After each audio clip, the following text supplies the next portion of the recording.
চরম শত্রুকে স্বর্ণযুগের মুসলমানরা বশ করেছে উত্তম আচরণ দিয়ে, ইনসাফ, ধৈর্য আর ভালোবাসা দিয়ে বিজিতের হৃদয় জয় করেছে। কিন্তু আমাদের স্বভাব চরিত্র সব জাহিলি যুগের।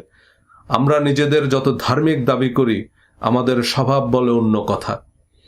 কিতাবুল ইমানের পরের হাদিস থেকে পরিষ্কার ধারণা পাওয়া যায় ইমানদার আর মুনাফিকের মধ্যে পার্থক্য নির্ধারণ করে 4টি বৈশিষ্ট্য। কিতাবুল ইমান হাদিস নম্বর 33। 4টি বৈশিষ্ট্য যার মধ্যে থাকে সে খাঁটি মুনাফিক। যার মধ্যে এর একটি স্বভাব থাকবে, তা পরিত্যাগ না করা পর্যন্ত তার মধ্যে মুনাফিকের একটি স্বভাব থেকে যাবে। 1. আমানত রাখা হলে খেয়ানত করে। 2. কথা বললে মিথ্যা বলে। 3. চুক্তি করলে ভঙ্গ করে। এবং 4. বিবাদে লিপ্ত হলে অশ্লীল গালি দেয়। অর্থাৎ যে তার উপর অর্পিত আমানত বা দায়িত্ব পালন করে না, মিথ্যা বলে, চুক্তি বা প্রতিশ্রুতি ভঙ্গ করে, বিবাদে লিপ্ত হলে গালি দেয়, সে 100% মুনাফিক। অর্থাৎ এই 4টি বৈশিষ্ট্য থাকলে সে কোনো অবস্থাতেই মুসলমান নয়। কোরআনে আল্লাহ বলেছেন যে নিশ্চয়ই মুনাফিকরা দোজখের সর্বনিম্ন স্তরে অবস্থান করবে। অর্থাৎ দোজখ উদ্বোধন করা হবে মুনাফিকদের দিয়ে। আর হাদিস থেকে মুনাফিকদের বৈশিষ্ট্য আমরা জানলাম। যদি এই কথাগুলো কোরআনেরই কথা, কিন্তু বুখারী শরীফ থেকে জানলে হাদিসও মানা হইল। সুতরাং যারা তাদের উপর অর্পিত দায়িত্ব যথাযথভাবে পালন করে, সর্বাবস্থায় সত্য কথা বলে, যে কোনো মূল্যে প্রতিশ্রুতি রক্ষা করে এবং সুন্দর ভাষায় বিতর্ক করে, তারাই প্রকৃত মুসলিম বা ধার্মিক। কিন্তু আমরা এগুলোকে বাদ দিয়ে দাড়ি, মোচ, পেশাব পায়খানার মধ্যে নবীর সুন্নাহ খুঁজি, যেগুলোর সাথে ধর্মের কোনো সম্পর্ক নাই। কোরআন হাদিসের কোথাও এসবের বিশেষ কোনো গুরুত্ব নাই। কাউমি আলিয়া মাদ্রাসাগুলো যদি এই নিশ্চয়তা দিতে পারত যে তাদের ছাত্ররা কোনো অবস্থায় আমানতের খেয়ানত করবে না, মিথ্যা বলবে না, ওয়াদা ভঙ্গ করবে না, কাউকে খারাপ কথা বলবে না, তবে তাদেরকে ব্যাংক বিনা জামানতে কর্জে হাসানা দিত। ক্রেতারা নির্দ্বিধায় তাদের কাছ থেকে পণ্য বা সেবা কিনত। বড় বড় প্রতিষ্ঠান তাদের গুরুত্বপূর্ণ দায়িত্ব দিত। জনগণ তাদের জনপ্রতিনিধি নির্বাচন করত। তারা সকলের অনুকরণীয় আদর্শ হতো, কারণ প্রতিটা ক্ষেত্রে এমন মানুষদের খুব অভাব। কিন্তু ধর্মের নামে এমন গুরুত্বহীন বিষয়গুলো নিয়ে রণপ্রস্তুতি নেয় নবীর আসল সুন্নাহ চলে গেছে ধর্মের বাইরে। কিতাবুল ইমানের করণীয় বর্জনীয় কাজগুলোকে নবীর সুন্নাহ হিসেবে প্রতিষ্ঠা করতে পারলে নাস্তিকরাও ধর্মের সমালোচনা করতে পারবে না। যুগে যুগে যে জাতি এ বৈশিষ্ট্যগুলো ধারণ করেছে, তারাই পৃথিবীতে অনুকরণীয় আদর্শ হয়ে উঠেছে। সারা পৃথিবী তাদের আনুগত্য করে। কিন্তু আমরা অপ্রয়োজনীয় বিষয়কে ধর্মের মধ্যে টেনে এনে ধর্মকে জগদ্দল পাথর বানিয়েছি। যে ধর্ম মানুষের বিরক্তি ও কষ্টের কারণ হয়, তা ধর্ম নয়। কিতাবুল ইমানের পরের হাদিসে এ কথাই বলা আছে। কিতাবুল ইমান হাদিস 38। নিশ্চয়ই দিন সহজ সরল, কাজেই তোমরা মধ্যম পন্থা অবলম্বন করো এবং আশান্বিত থাকো এবং সকাল সন্ধ্যায় ও রাতের কিছু অংশে আল্লাহর সাহায্য প্রার্থনা করো।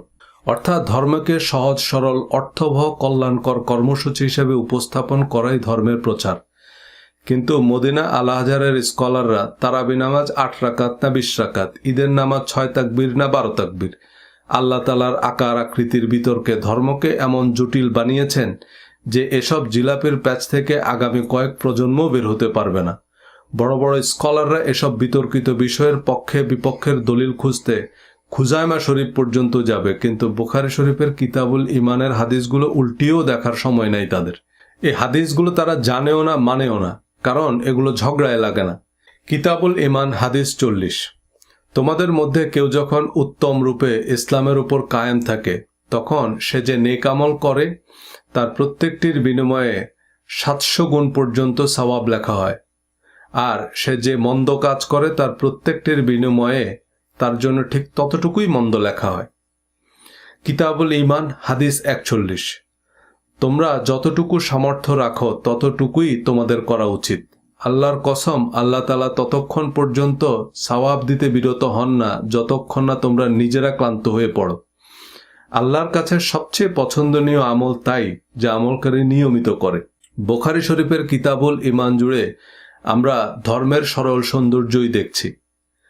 আমরা আল্লাহর দয়া অনুগ্রহের কথাই শুনছি, কোরআনের পুনরাবৃত্তিই দেখছি।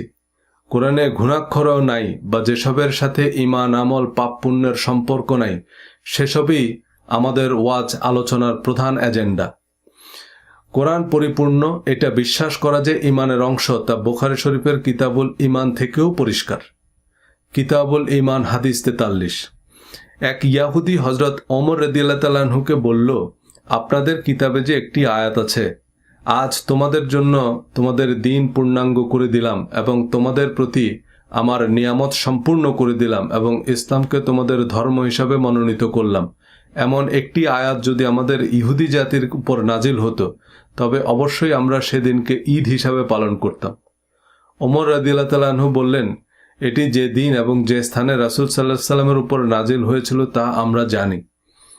আমি সেদিন আরাফায় দাঁড়িয়েছিলাম এবং তা ছিল জুমার দিন।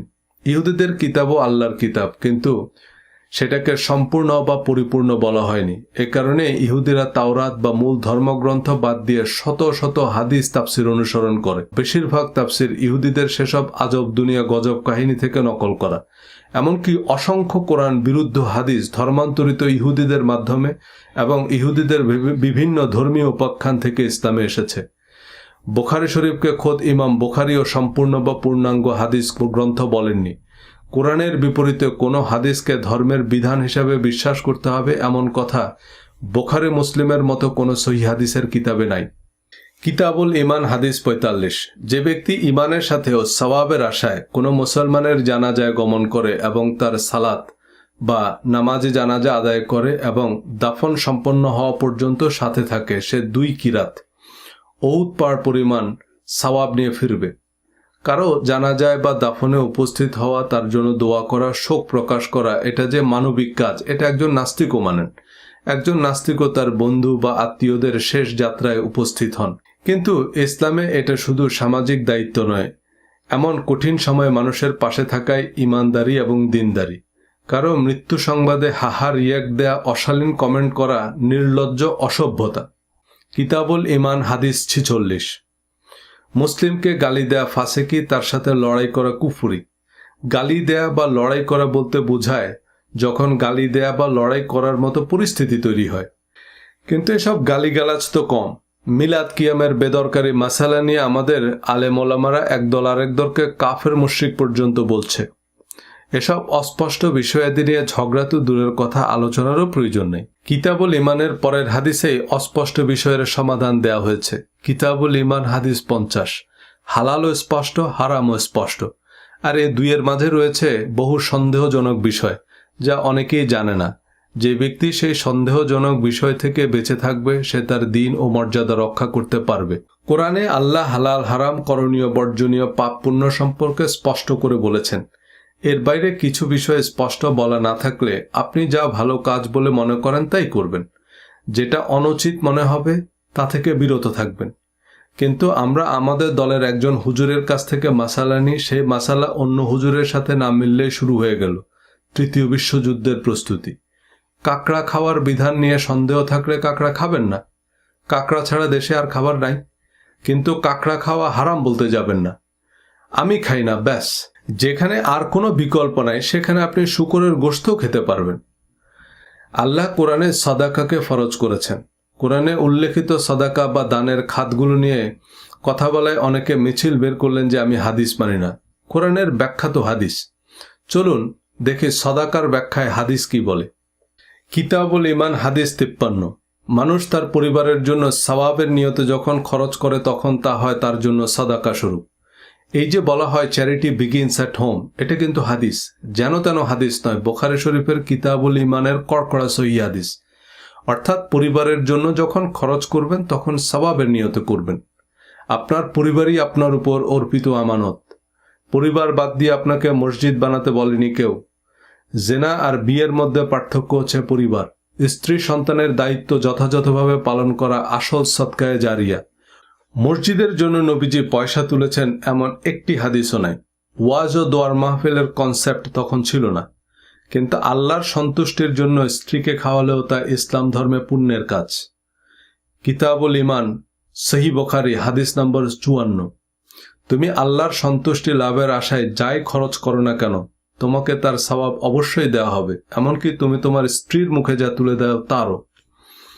স্ত্রীকে খাওয়ানো ইসলামে ইবাদত। তাহলে দেখুন ইসলাম ধর্ম কত সহজ এবং সুন্দর। আমাদের কথা, কাজ, আচরণ, অভ্যাসেই আমাদের বেহেশত দোজখ নির্ধারিত হয়। যুগে যুগে সকল নবীরা ক্ষমা, ভালোবাসা আর অন্তর হতে বিদ্বেষ পরিহারের উপদেশ দিয়ে গেছেন। বুখারী শরীফের কিতাবুল ঈমান জুড়ে ক্ষমা, ভালোবাসা আর অন্তর হতে বিদ্বেষ বিষ পরিহারের কথাই বলা হয়েছে। বিশ্বকবি রবীন্দ্রনাথের ভাষায়, ভগবান তুমি যুগে যুগে দূত পাঠায়েছ বারে বারে, দয়াহীন সংসারে, তারা বলে গেল ক্ষমা করো সবে, বলে গেল ভালোবাসো, অন্তর হতে বিদ্বেষ বিষ নাশো। ধন্যবাদ।